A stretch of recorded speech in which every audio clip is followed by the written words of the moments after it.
What is up, everybody? Steve here. I hope you're doing well. Previously, I mentioned that Jolie and I would be attending a conference over on the east coast of Florida. It's called The Vault. It's put on by Patrick Bet-David.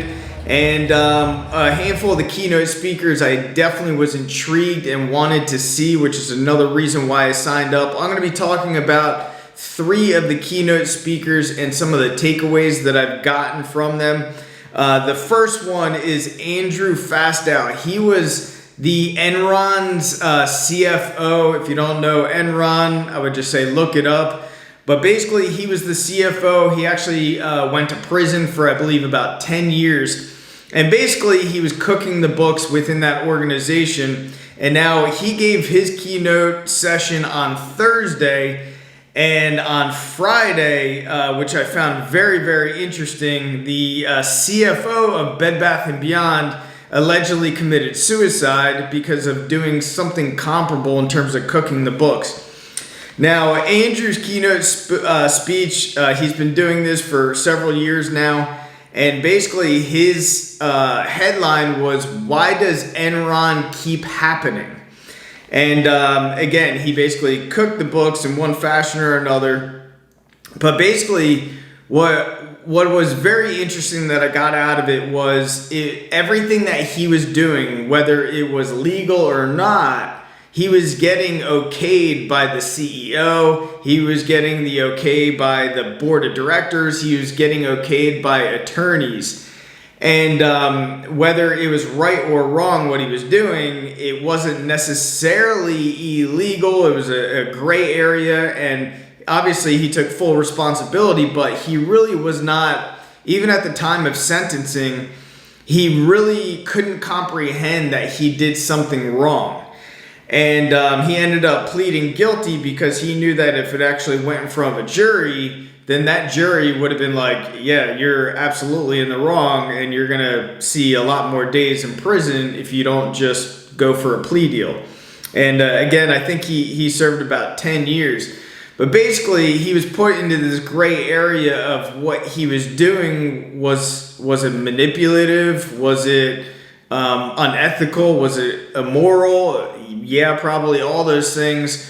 Was it illegal? Maybe not necessarily, but in jurors' eyes, absolutely. And how many people it really hurt, from investors to employees, losing, net worth, basically losing, some people losing everything because of this gentleman. And the takeaway that I got from it, again, his headline was, why does it keep happening?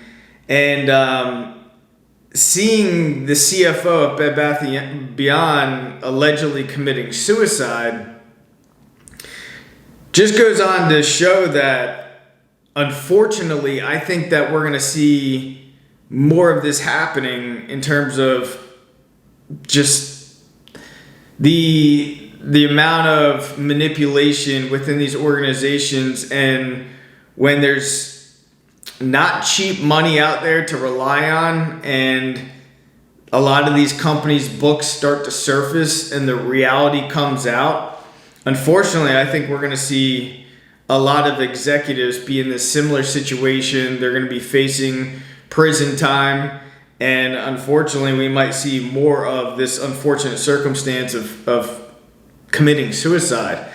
There's a lot of people relying on these entities that are out there, whether it's for employment or maybe they have invested interest with stock portfolios. And unfortunately, people get caught up in greed and manipulation, and it eventually leads to a downfall of many, many corporations. Patrick Bet-David brought up, and I forget exactly what it is, but since like the 1950s, the Fortune 500 companies that exist today is only about 10%. So you're talking some of the largest entities in not just the country, but the world are no longer in existence, several decades later. And unfortunately, or fortunately, however you look at it, these entities are driven into the ground by people. And it's people that do this. It's people that have greed. It's people that have bad decisions. It's people that have manipulation, but they get swamped in this gray area. And I have absolutely no excuses for these people. And Andrew Fastow came out when he was doing that session that it was powerful. He in no way was saying that anything he was doing was right, and he didn't want any empathy or sympathy. And Jolie and I left that seminar, and we were on break, and as we were coming back to go back into the seminar, there was nobody else in the hallway, and he was walking toward us. And I went up to him. I was like, hey, that was a great speech and everything else. And it was just like, I felt like I was just talking to a broken man. There wasn't much energy. I think he had to portray some energy up on stage, but he didn't look happy. And obviously he served time in prison, and a lot went on. So maybe every time he does these seminars and speeches, it builds reflection, and how he reflected on maybe everybody that had devastating situations because of his actions. I don't know, but I saw it in his eyes, and it wasn't good. Kiyosaki, I know some people are like, oh, he's super pessimistic and all that. Kiyosaki gets up there, and he was angry. He was pissed. He's pissed.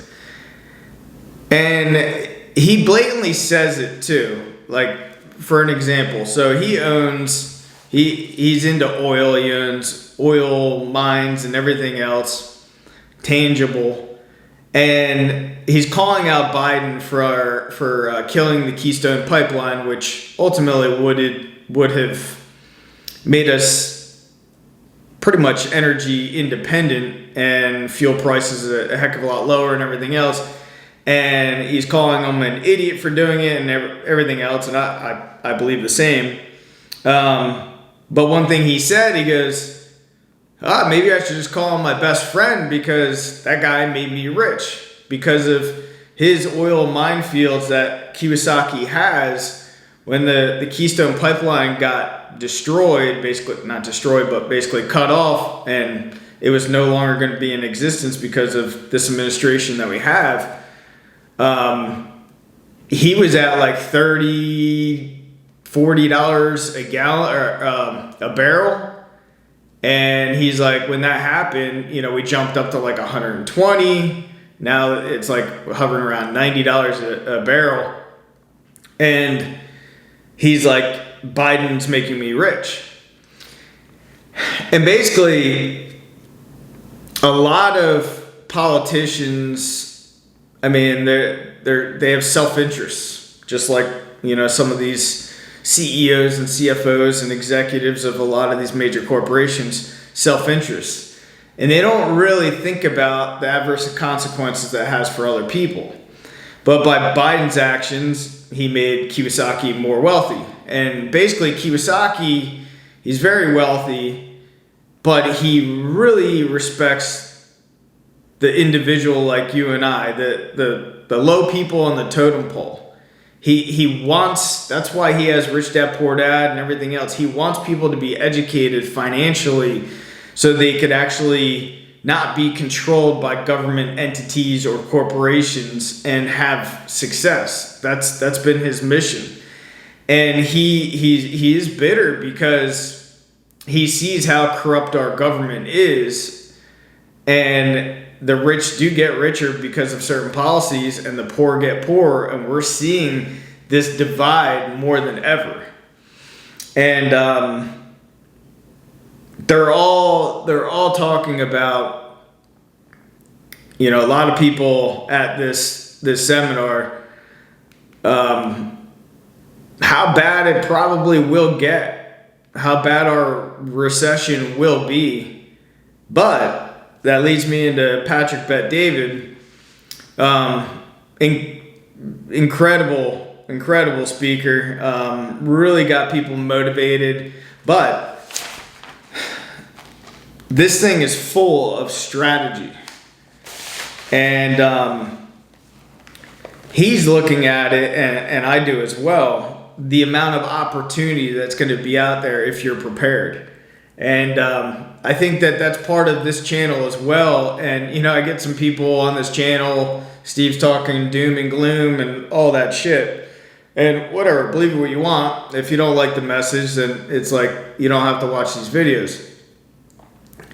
But I think that bad things are coming, and if people are prepared, there's going to be a lot of opportunity. There's going to be a lot of opportunity in buying businesses, creating businesses. There's going to be opportunity for, if you have a business, for future growth, acquiring other businesses. There's going to be opportunity in real estate. There's going to be so much opportunity for those who are prepared, and that, you know, full circle is part of my mission with this channel as well, is to really just get people to kind of open their eyes and to get prepared for more opportunity. I think the biggest thing with Patrick Bet-David's, for me, outside of like, there's so much content that we went through, but it's really having clarity, having a clear vision.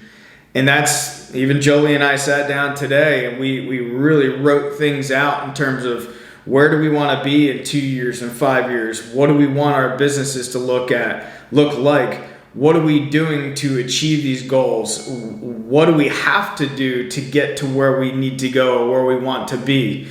And we're really starting to piece that together even more. And when you do that, and when you're looking at it and you're putting it up on boards and you're looking at things that you have to work toward to get to the things that are up on your board, whether it's a vision board or whatever the case is, and you begin to manifest it. And I've been doing that for years. And I can tell you, everything that I manifested and looked at on a regular basis every single day, I've pretty much gotten.